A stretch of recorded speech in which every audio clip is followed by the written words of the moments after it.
Bienvenidos everyone, and welcome to the High Ground TV review for the Obi-Wan Kenobi series on Disney+. I am the King of the North, joined by the lovely Tina Love. We're going to be talking the entirety of the Obi-Wan Kenobi series here, which includes all 6 parts. If you've not seen the series, make sure you stop here, watch it, and then come back for our review. Or, if you don't mind the spoilers, feel free to join us as we dive deeper into the story of old Ben Kenobi. To begin our conversation, I think we need to start at the plot. Jedi Master Obi-Wan Kenobi has to save young Leia Organa after she is kidnapped, all the while being pursued by the Imperial Inquisitors and his former Padawan, now known as Darth Vader. It's important to know, though, where we are in the timeline to understand the plot, right? Mm-hmm. This is 10 years after Episode 3, Revenge of the Sith, Yes. where we last saw Obi-Wan Kenobi duel to the death. What he thought was to the death. His Padawan, Anakin Skywalker. Since then, we know that Obi-Wan Kenobi handed off Leia Skywalker to Bail Organa. And he went to Tatooine to keep an eye on Luke Skywalker. Darth Vader and Darth Sidious have set up the Inquisitors. Their whole purpose is to hunt any Force wielder out there. Yes. They're hunted down and killed by the Inquisitors. And at this point, we're dropped into a different type of Obi-Wan Kenobi. He's now Ben.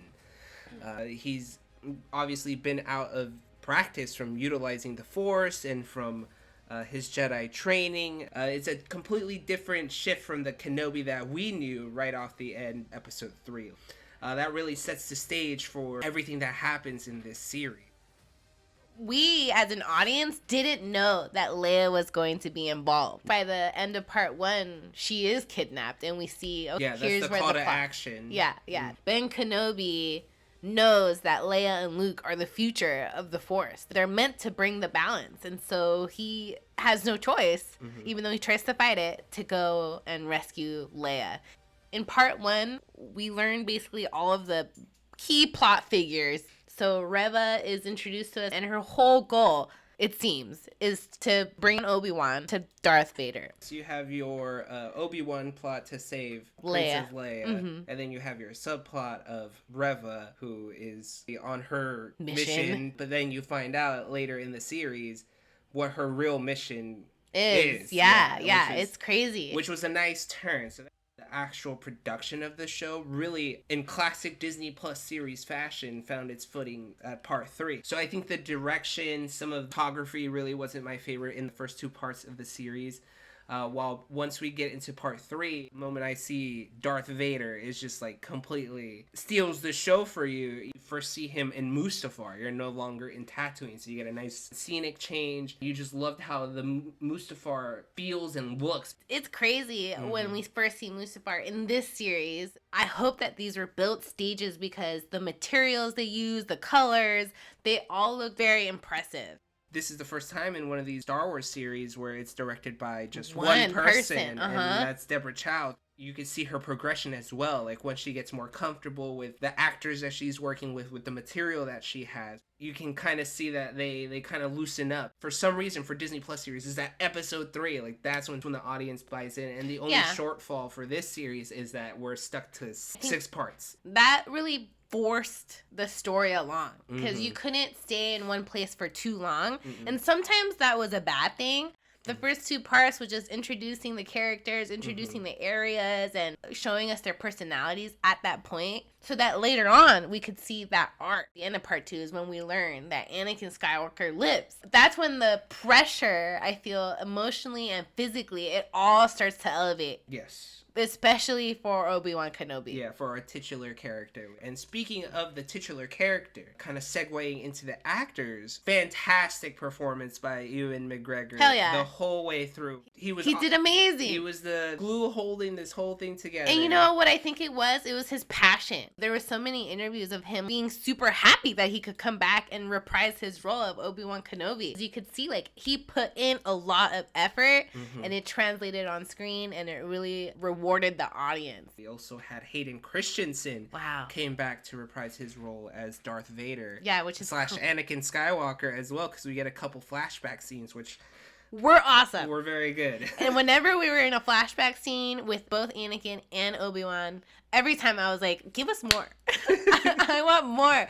For the most part, Hayden's acting is behind the mask. Mm-hmm. They did get James Earl Jones to do the voice acting for Darth Vader still. Crazy. If you can get James Earl Jones to be Darth Vader, you get James Earl Jones. We did get the introduction of Vivian Blair as Leia Organa. Yeah. For having to portray Leia at this age and time, she's a character that you can't really mess with because it could really backfire. Vivian, as a small 10-year-old Leia, did an amazing job. Yeah. Will we see more of her? Maybe, yes. But the one character that I do believe we will see more, and I think it's kind of a little gripe, not on the actress, but on the story overall, that I think it could have ended in this series as well, is Moses Ingram's portrayal of Inquisitor Reva. She did have a very complex story that paid off in 5, where you find out why she really was so adamant in chasing after Obi-Wan Kenobi. As an actress, I think she portrayed like the hatred that Reva has and like this need to kill, basically. It was done really well. I will say, like, sometimes it felt annoying, but I think it was because we didn't know where Reva was going. We thought maybe she only had this one goal of capturing Obi-Wan. That, I think, to an audience sometimes is boring. Like, you want a more complex character. Yes. So, you're right. Once we learn more about her why and her background in part 5, her story becomes way more complex, and I think by the end, a really rewarding character. For reals, Indira Varma as Tala, I think, was probably the most perfect casting ever. Because Tala ends up being such a badass character, such a strong female and an empowering force, and Indira's performance lives up to all of that. It lives up to all of it. Yeah, even though we only get to be with her for a very short amount of time. Like 5 parts. No, it was just 3. 3 parts? It was just three God. parts. And, wow. And I wish we could have had her the entire time because she was just such a moving force. We have to acknowledge that a lot of these main characters and the actors and actresses that portray them are people of color. And I feel like that's amazing to see in a Star Wars show like this that has such a gravity to it. There was so much anticipation for the show. There's a lot of press around it. Tons of people are seeing it. I feel like the fact that they really prioritize and put all of these faces of color on the screen is awesome. They did a great job in casting. 100%. Yeah, the casting was fantastic for the show. From here, we can kind of move into our favorite moments within the series. Part 5, though, opens with the flashbacks. Oh, yeah. And that was amazing. Thoroughly enjoyed seeing Master Kenobi teach Padawan Skywalker a few things. And it's great how they intertwined it throughout the episode. Because you don't get the whole flashback all at once. Exactly. It gives a flow to the actual part itself. You get to see... in some instances in the flashback where Anakin is taking over and kind of correlates to the same thing that's going on at present time, where Darth Vader has them backs against the wall. What are they going to do type of thing. He's just attacking. And Obi-Wan knows this, that this is how Anakin is. And sometimes when he just wants to attack, he doesn't know that there's other ways. There's other ways to go about completing the mission. Along part 5 and that flashback, we also get flashbacks of Reva and her life at the Jedi Temple. It's revealed that she's a youngling who technically was stabbed technically was by Anakin, but survives somehow, some way. Vengeance and hate. I really like, again, we were talking about that earlier. This is a pivotal moment for her plot and for her character, because we learn more about her reasoning, and we learn that she isn't all dark. No, she isn't all about hate and revenge. Technically, her grand reason for moving forward is to, in a sense, get revenge for her family that she lost at the Jedi Temple, which were all the younglings that Anakin killed in Episode 3. I thought would have been a great conclusion to that story, because in Jedi lore, is that if you're filled with vengeance and hate, no matter, it can succumb anyone, even if you're the purest of hearts, and that can lead you to the wrong path, or to your own demise, which I thought was where they were going, and that's not where they went. I guess that was one of our not favorite moments, but I want to finish our favorite moments by talking about part 6. Yes. The duel between Obi-Wan Kenobi and Darth Vader. It was such a great duel, emotionally impactful as well, because he ends up dueling with Darth Vader and realizes that Anakin is gone and it was not his fault. Yeah, I wouldn't say it's like a duel that is on par in sense with episode 3, the Duel of Fates, like physicality and stunt-wise or anything like that. But you can see the impact of, like, emotionally what this fight is doing, mainly to Obi-Wan. Because you obviously you can't see beyond the mask of Darth Vader until Obi-Wan slashes Darth's helmet and basically his respirator, so you can see Anakin's face. The left side, I think. Yeah, I believe so. You can see Anakin's face. And then you're able to actually hear Anakin's voice, not Darth's voice through the modulator. It's really sad because the lighting during this duel visually shows us the chance of him being in the purple, like in the middle. Yeah. There was a slight reflection of blue, there maybe. Was, at a point, it was beaming blue right on Kenobi's face, so you kind of have this optimism of, like, I'm seeing Anakin there. Like, you can't even see his Sith eye. Right. But then it starts to slowly fade away. Into darkness. And then the red comes. Because, and he confirms over and over that Anakin is gone. I killed him. Darth Vader killed Anakin Skywalker. So those are our favorite moments. What about our least favorite moments? I can start off right from part 2. I'm guessing this is the longest tunnel in Star Wars history. Leia's running for miles. She's running a half marathon. And Reva somehow beats her to the end point. I know, it's crazy. And kills the pilot and takes Leia at that point. And that's where part 2 ends. At that little cliffhanger. Yeah. But it just left my suspension of belief just...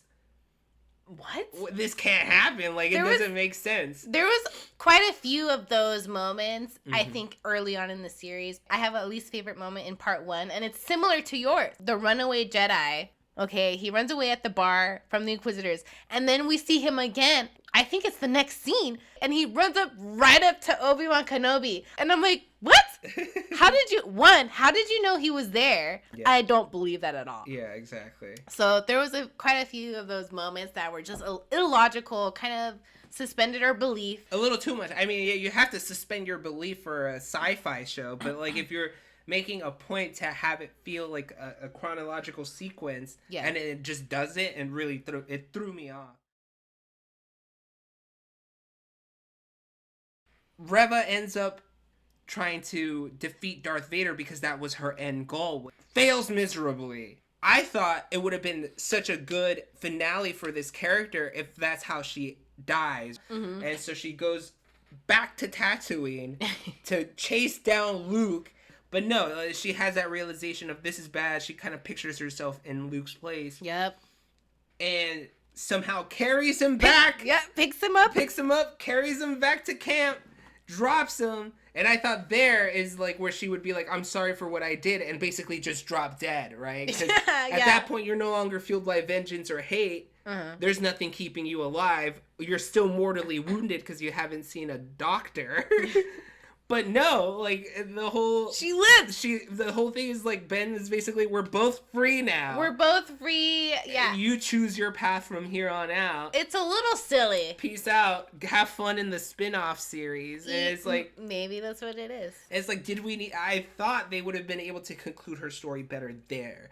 I did not like the ending to it. I loved up till we got to the realization of how she knew Anakin was Darth, and that she was a Jedi Temple youngling, and that she was trying to strike him down. And I can even see chasing after Luke and all that stuff, but letting her live after she's killed countless Force users, like, they even make a point in saying, they kill even the kids, like, that are just, like, Force sensitive. And you let this character live, and you're probably going to make a spin-off series, and she's going to be, like, a pillar of the rebels kind of thing. Like, I don't buy that. Yeah. It wasn't great. Nope. So those were some of our least favorite moments of the series. Mm-hmm. Now that we talked about the production, talked about the actors, we talked about our favorite moments and our least favorite moments. What are your final thoughts on the series? I really want to know what you're rating at the end of it. Mm-hmm. Overall, I did enjoy the titular character, Obi-Wan Kenobi. This is the Obi-Wan Kenobi series, and I would not complain if they gave me more Obi-Wan Kenobi. I would love to see more. Do we need to see more? No. We can end the story here. Yeah. We'll be fine. There was some aspects of the show that elevated other Star Wars content. Yes. Like Obi-Wan's relationship with Leia. 100%. His relationship with Luke, even how tiny it is, still elevates what we know of them later on. Of course. As a condensed story, it was contained really well, and for its own thing, it was done amazingly. Yeah. We don't need more. And so... overall, the show was good. Yes. We can say... it had glimpses of greatness. It definitely had glimpses of greatness. But it wasn't consistent. Exactly. Just like a classic Disney Plus formula, the first half, you could say, could have been better, but they needed to set things up. They needed to introduce characters and where they were, you know. Some of the personalities we met at first weren't great, but by the end, were really good and really great characters, great storylines.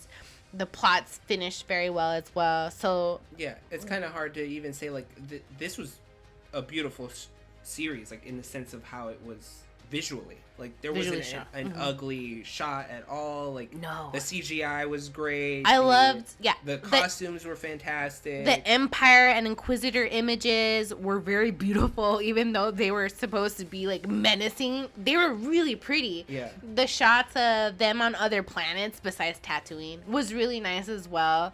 Their goal as a production to bring cinematic quality to the TV screen paid off. Yeah.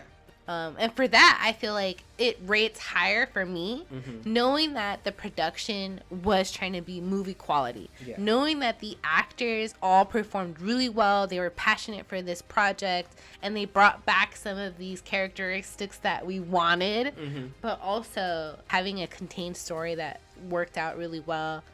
I would give this show a solid 8. I give this show a 7.5.